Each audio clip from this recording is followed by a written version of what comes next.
இந்திய நாடாளுமன்ற தேர்தலில் தமது தலைமையிலான பாரதிய ஜனதா கூட்டணி NDA வாகை சூடியிருப்பதாக பிரதமர் நரேந்திர மோடி அறிவித்துள்ளார்.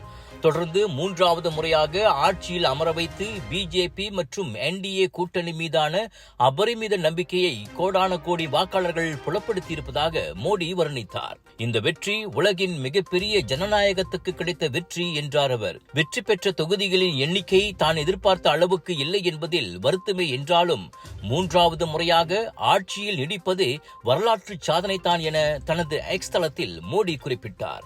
இந்திய மக்கள் பிஜேபி மீது வைத்துள்ள நம்பிக்கையை காப்பாற்றும் வகையில் கடந்த 10 ஆண்டுகளில் நடைபெற்ற நல்லாட்சி தொடரும் என அவர் உறுதியளித்தார். 73 வயது நரேந்திர மோடி 2014 முதன்முறையாக பிரதமரானார். 2019 மேலும் அசுர பலத்தோடு ஆட்சியை தக்க வைத்துக் கொண்ட மோடி இம்முறை 400க்கும் குறையாத தொகுதிகளில் அமோக வெற்றி பெறுவோம் என கூறியிருந்தார். ஆனால் காங்கிரஸ் தலைமையிலான எதிர்க்கட்சி கூட்டணி கடும் போட்டியை கொடுத்து அதிர்ச்சியை ஏற்படுத்தியதால் பிஜேபியால் தனி பெரும்பான்மையை பெற முடியவில்லை. ஆட்சி அமைக்க 272 இடங்கள் தேவை என்ற நிலையில் பிஜேபி 241 தொகுதிகளை மட்டுமே கைப்பற்றியது.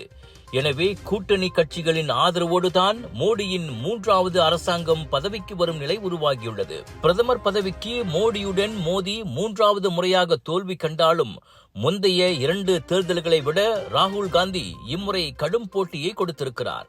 காங்கிரஸ் தலைமையிலான இந்தியா கூட்டணியில் இடம்பெற்றுள்ள திமுக தமிழகத்தின் அனைத்து 39 தொகுதிகளையும் வாகை சூடி வரலாறு படைத்துள்ளது.